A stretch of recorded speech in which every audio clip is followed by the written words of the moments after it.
You know, when you think of a fireside chat, you wouldn't expect to be seated on high chairs in front of an auditorium, like uncomfortably placed, without a fireplace and without any sofa. So we weren't entirely prepared for this.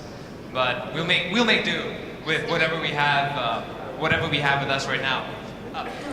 My name is Vishal. I'm a partner at 500 Startups. We're a global venture capital firm that invests in all kinds of verticals and very heavily in fintech. I think we're one of the most active, if not the most active, fintech investor in the world. We've got about 90 companies that we've actually invested in globally in the fintech space, and one of them just happens to be Stripe. But I'm kind of like a sideshow in all of this. The real star over here is Peruze, who's heading up Stripe over here in Southeast Asia. Stripe, if you guys are, I'm sure everyone in this room is aware of Stripe. It's a payments platform. It's global, and for a while now they've been operating in Southeast Asia, based over here out of Singapore. Is that correct, Peruze? That's correct. Amazing.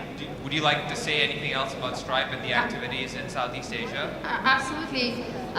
Let me first explain what Stripe is, maybe. So Stripe is a set of tools for companies to start online, entrepreneurs to start their businesses online, but not only accept payments online and manage their businesses online, whether it is subscriptions or fraud or back-end reporting. That's one of the amazing things about payments platforms that are rolling out across Southeast Asia is, and we were just talking about this before the panel, is that there seem to be a proliferating of like competing ideologies and ideas relating to these platforms, competing services rushing into Southeast Asia at this point in time.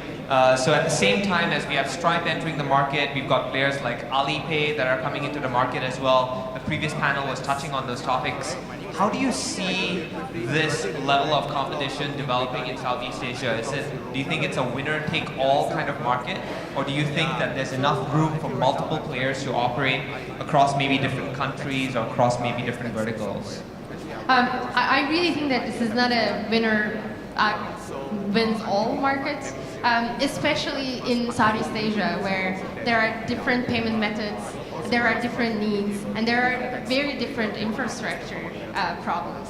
So even in China, right, there is Alipay and there is WeChat Pay, and in countries like Singapore, where credit card penetration is really high, these payment methods are going to come in, but there are already established infrastructure that is solving this problem. But what is coming into Singapore or Hong Kong is Apple Pay, Android Pay.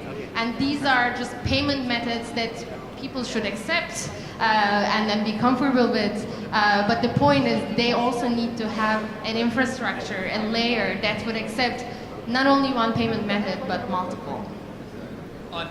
On multiple payment methods, I mean, do you think that Singapore as a market stands out compared to the rest of Southeast Asian markets? One of the things that we've realized in our experience as investors in the region has been that in markets apart from Singapore, there seems to be a very high percentage of people making non-card-based payments. What is a strategy that a company like Stripe adopts to deal with customers that fall into these kinds of bases? Do you tackle them, or do you say that there are different strokes for different folks?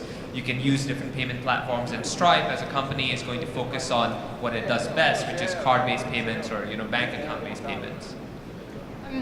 You're right. This is the problem in Southeast Asia. The credit cards are not the main payment methods in countries like Indonesia or Philippines.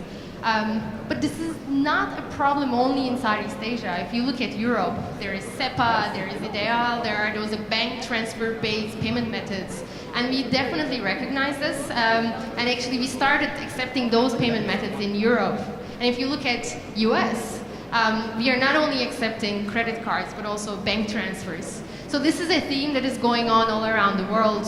And in countries like Singapore, Hong Kong, where credit card penetration is really high, we can cover everyone, but absolutely, as we go into different countries, we will need to be cognizant of these new payment methods, or all payment methods that we need to accept.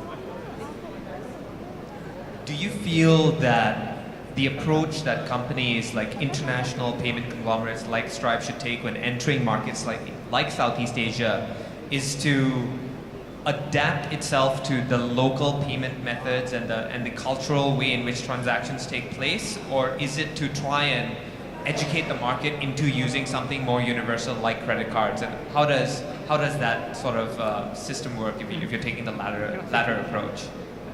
I think what we are seeing is there are a lot of on-demand services, marketplaces, e-commerce platforms that are coming up, like in Singapore, in Southeast Asia, in Latin America. They have quite similar customer problems that they are solving. But what is happening is how they are solving it and like what they are accepting as payment methods is different. What we believe is companies should try to reduce friction as much as possible. Try to build a platform that would increase loyalty, increase repeat purchases, and as they spend more money, as you know, like to bring those customers in and be a member of their platform or be a user of their platform, they need to make sure that those users stay on that system and spend more and use that system more. Well, that's interesting, because one of the points that a lot of our portfolio companies that use Stripe make is that a distinguishing feature, something that is it's a very user-centric design and a design philosophy towards developing the product. Is that part of the philosophy or DNA of Stripe in building a payments platform? Is that one of the distinguishing features that you're looking to set yourself apart when compared to other payments platforms in the region? What are the other competitive advantages that you feel a platform like Stripe offers? I think the two facts that we know are like, less than 5% of commerce is happening online. And if you look at mobile behavior, like 60% of browsing is happening on mobile, but only 15% of the transactions are happening on mobile. So clearly there is something wrong and there is a gap. So this is something that we want to solve by helping companies build new business models, new experiences, and also take advantage of a global infrastructure so that they can focus on what they do best. And they use the best practices that Deliveroo or Grabs or Lyft are using.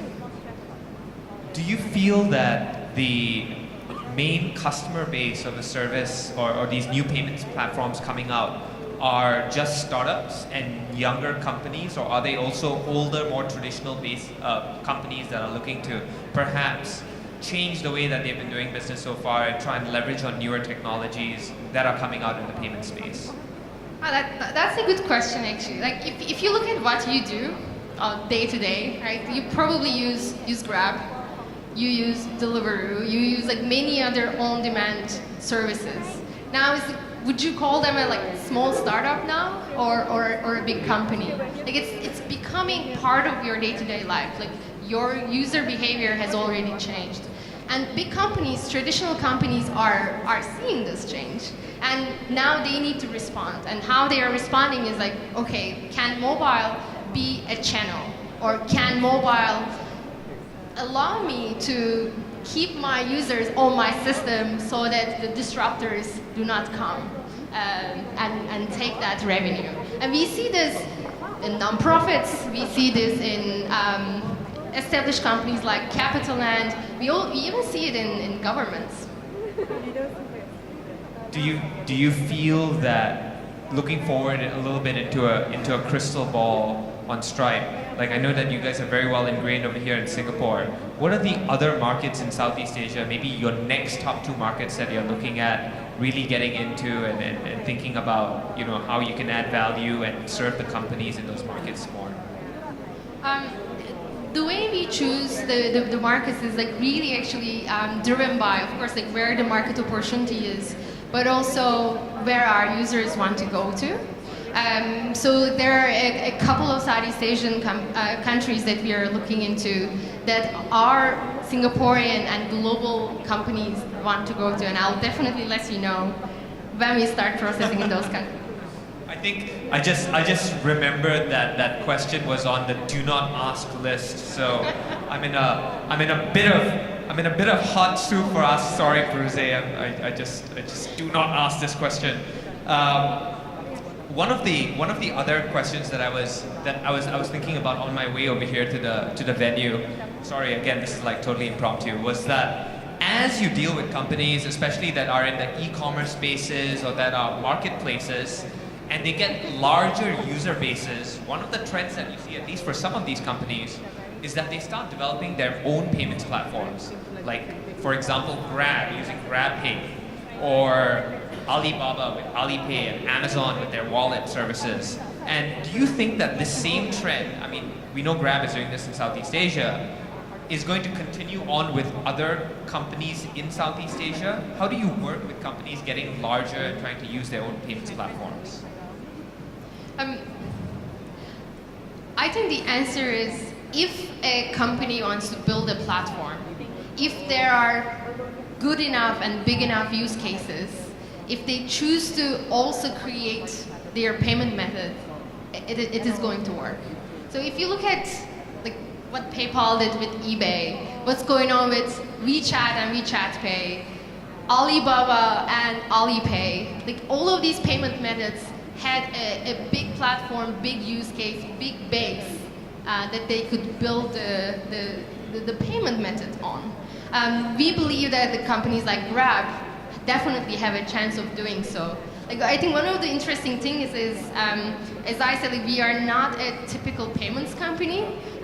We are also enabling these kinds of companies to create their own platforms and build different businesses on top of what they have, and not only accept payments, but be able to pay out payments to the different suppliers that are tied into that platform. I kind of like that way of thinking, because then you're not playing a zero-sum game. What you're playing is a game of abundance, right? Everyone has the opportunity to create, and if they want to go about and create their own platform, if they become large and create a marketplace that is attractive enough, they should go about and do it, because there are going to be other players in the market that Stripe can still cater services towards and be valuable to.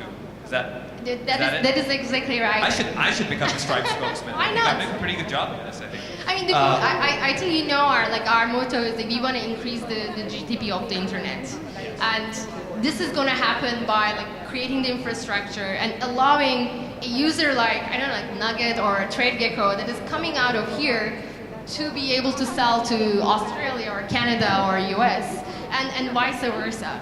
So to be able to do that, I don't think we should bet on a particular payment method or particular company, but act as a common infrastructure that would allow different payment methods and different entrepreneurs to build the companies they want and to build the new business models they want to build. I like that the bigger philosophy, building the GDP of the internet and increasing the GDP of the internet. And one of the ways, we were just talking about this at the back of the hall, I think everyone's now noticing that all of this is conversations based on things we were talking about at the back of the hall, is how Stripe has built out the Atlas platform. I think it hit the news media pretty hard last year. I know some of our own entrepreneurs have used the Atlas platform to try and create bank accounts and a presence in the US to make them a more globally viable company, or at least increase their global footprint. Are ancillary services like this something that you view as core to what Stripe is trying to develop? Like, not only build out a regional platform, but make regional or local companies very global in nature by allowing it to plug into this network? Or is it something that's always going to be secondary and something of an enabler to Stripe? I think what we want to do is, or what we know is, there is enough interest from all around the world, from different technologists, developers, and entrepreneurs to build on the Stripe platform. And they might be in countries that we are not live in yet, right? We are live in 25 countries. So the idea came from how can we enable these entrepreneurs and developers to build the world-class businesses that a Singaporean or an American company can build. So with some of the work that we did with our partners, now we are enabling a Filipino company, for example, to open up a C Corp, a bank account, AWS account and a Stripe account from where they are sitting in Manila. And you might ask why they are doing it. Like, it might be because there is not infrastructure, like it's not Manila, but let's say a country in Africa.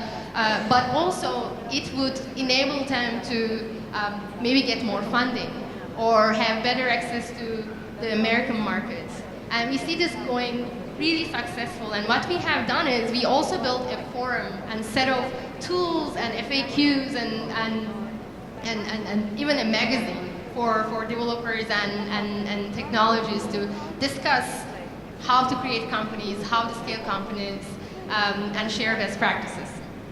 What do you feel are the biggest barriers for growth in this region for a payments platform? What are the biggest barriers that payments platforms need to overcome to be successful? Many people talk about regulation being one of them, but apart from regulation, is regulation really an issue, and does it go beyond regulation as well? I mean, if you think of the financial system that we need to build on, right, it is absolutely, there are regulators, and in every country regulators are different. The user behavior is different, the payments methods are different. And if you want to really unlock the payments and bring the Stripe experience into those countries, it takes time.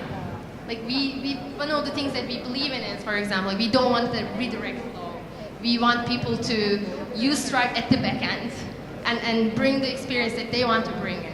And to be able to do that might take much more time in a particular country compared to Singapore or Hong Kong. And that's the difference, I think, between Europe and Southeast Asia, right? In Europe, you're in one country, and like you can take advantage of that country's infrastructure to build Stripe in Europe. But in Southeast Asia, every country is different, regulations are different, payment methods are different. Do you feel the main driver for this region for payments companies is going to be e-commerce, or does it extend beyond e-commerce? Absolutely, it is extending beyond e-commerce already, right? On-demand services are changing people's lives. And they might have an e-commerce component, they might have a food component, they might have services components, but we are seeing that more and more companies are coming in this offline to online services. What about SaaS companies? Is that a big area for growth, or a big area that you think is going to develop in Southeast Asia? Is that always going to be a fairly small playing field for payments in the region? That's a good question. Like, first of all, like there are definitely opportunities for SaaS companies, because like, one of the things a SaaS company can do is when they build a SaaS platform or software, if they can accept payments globally, they can act like a global company, and they can tap all the companies that would have that issue, that problem, and sell their services. So that is one. Like, so SaaS is easy. If you're talking about a payments platform, if you think of the amount of things that we built and the amount of data that is coming through our system, and then the fraud tools and subscription, etc., it is not that easy to build something from scratch for every country you are in, and it takes a lot of engineering effort and product effort. So I see that we're running out of time. Are you going to be announcing the free Stripe accounts for everyone without any transaction fee thing now, or is that? I think we have some t-shirts. That's not a thing. Please do not publish that in any publications. I was totally making that up. Thank you, Pirooz. This has been a fun fireside chat. We should continue this conversation again at the back of the hall where we do everything else. Thanks, Vishal. Thank you for your attention, everyone. It's been fun.